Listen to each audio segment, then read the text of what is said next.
What's up, guys? So I've recently just crossed over 60,000 followers across all platforms, putting out primarily real estate content to get real estate clients. And although there are agents out there who get way more views than me, that have way more followers than me, I'm willing to bet that they have not sold anywhere close to as many homes as I have strictly off of social media, and that's because I have what you would call a strong personal brand. So in this video, I'm gonna cover some key elements of building a personal brand. So whether you get 500 views per video or 200,000 views per video, you will be able to sell more homes off of social media. Now, if there's one single video you should watch as it pertains to putting out content on social media as a realtor, this is it. This is probably the most valuable video that I'll ever put out. I'll probably put out again in the future, but for now, this is the most valuable video. Therefore, you should watch this and stick around to the end where I'm gonna give you my #1 tip as it pertains to personal branding. I'm 𝐕𝐈𝐃𝐄𝐒, Vancouver realtor and team leader out here in obviously Vancouver. I help agents attract more clients via social media. So if you're into that,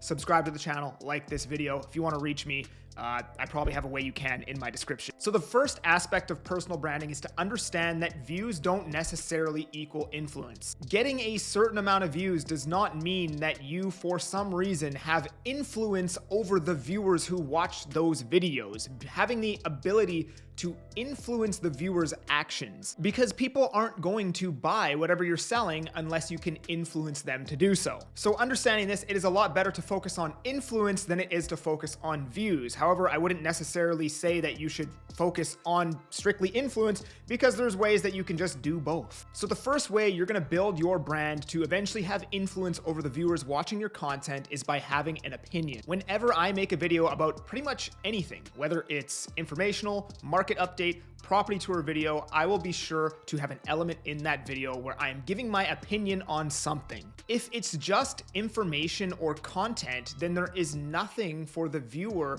to connect with in the video, to be in alignment with you about, unless there's an opinion in there. If you don't have an opinion, then there is no associations connected to your brand, right? Like, as an example, when you think Lamborghini, you think luxury, status, expensive, whatever. Brands have associations with a bunch of different things, and people who want to be associated with those things are now associated with the brand. And like I said, if you don't have opinions, then there's no associations to the brand. So for an example, right now in Canada and the US, everybody's talking about what the Bank of Canada is gonna do about interest rates, what the Fed is gonna do about interest rates. And every time there's a rate announcement stating that either one of these conglomerates, probably not the right word, hold interest rates, you will see 6,000 realtors across Instagram repost an article stating that they just held interest rates again, and that's it.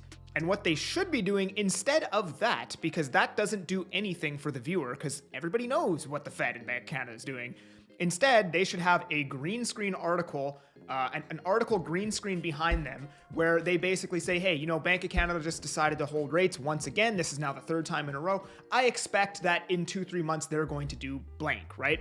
There's the information, and then there's your opinion of the information. And then obviously people that share the same or a similar opinion to what you think about what Bank of Canada is going to do next is likely going to hit the follow button. Secondly, this is more of a benefit of a personal brand more than anything else, but I do think it's important to understand that old school rhetoric when it comes to marketing is like, pick an avatar, build all of your marketing, your brand, everything, build it around, you know, that avatar, cater to that one specific group of people. And I personally think that is outdated information, because the way that I see it, if you are just naturally and authentically yourself on camera, you will attract your avatar. You will create a brand, and people who agree with your opinions on certain things will want to do business with you. See, here's the beautiful thing about your opinion, and as it pertains to growing a brand, is that you will notice most of the people that you hang out with in your life, your friends, for example,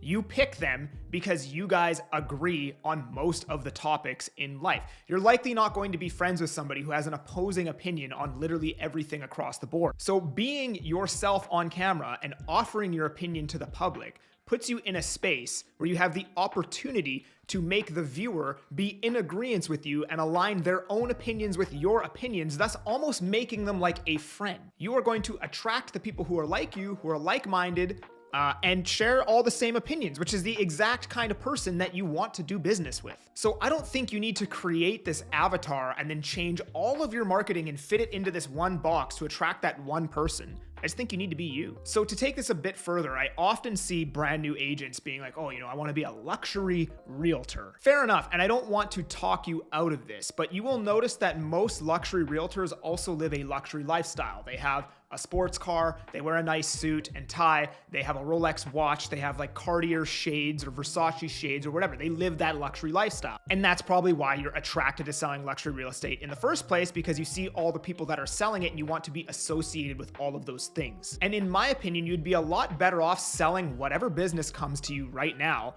via being who you are on camera today and attracting the like-minded people who are like you today, and then eventually selling enough homes that you can actually live that luxury lifestyle where you have the suit and the watch and the car, and then suddenly your viewership will likely evolve. You will start having viewers that are integrated into that lifestyle as well, and you'll start getting people who own luxury homes being like, I like this guy's content. He's a lot like me. He dresses a certain way. He has a Rolex. He has a nice car. He whatever, right? I want to use this guy to sell my home because I like him and I feel like we would align on a lot of things and probably have a lot of similarities and a lot in common. So instead of being like, I'm going to sell luxury real estate right now, even though nothing about me is luxury, why don't you just become luxury and naturally attract that later on? But that's just my 2 cents. Next, if you want to build a strong personal brand, understand that the most important part of that brand is the person. So when it comes to making content online, and why I barely ever talk about hashtags and hooks and what time of day to post and whatever, is because that is all secondary to the person on the camera actually making the content. So again, understand that most of the things you're going to have to do to improve your personal brand actually have nothing to do with social media. And it has everything to do with becoming the right person, right? Going to the gym, eating right, quitting smoking, quitting all of your addictions, stopping drinking, and even, continuously just self-educating to improve yourself and your state of mind. The best way to improve the brand is to improve the person. You will notice that pretty much all of the biggest personal brands today, like 𝐎𝐓𝐇𝐄𝐒, Gary Vee, The Rock, Justin Waller, just off the top of my head, they were already dope people making lots of money before they ever shot a video on social media. And I'm not saying that you need to be that way, but the reason why 𝐎𝐓𝐇𝐄𝐒 gained 1 million followers in 6 months isn't because he used the right hashtags or the right hooks.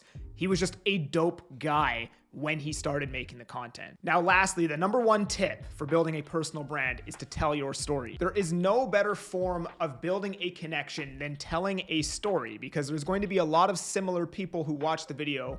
Maybe not similar people. There's going to be a lot of people that have a similar but not exact story to whatever the story it is that you're telling. And right away, they're going to feel like they have something in common with you. So a lot of my clients and agents that I attract onto my team and into my downline are all people who have gone through similar things. They were in the trades. They were working a job they hated. They used to have addictions. They whatever, because I talk about all of that stuff pretty often within my content. When I go meet people now, they will literally bring up videos that I put out 2 years ago talking about some property I bought or some time I lost money doing something. So make sure you let people know your wins and losses, but most importantly, your losses, and then how you overcame the problems that arose from having those losses. And here's a bonus tip for storytelling. If you're ever going to tell a story,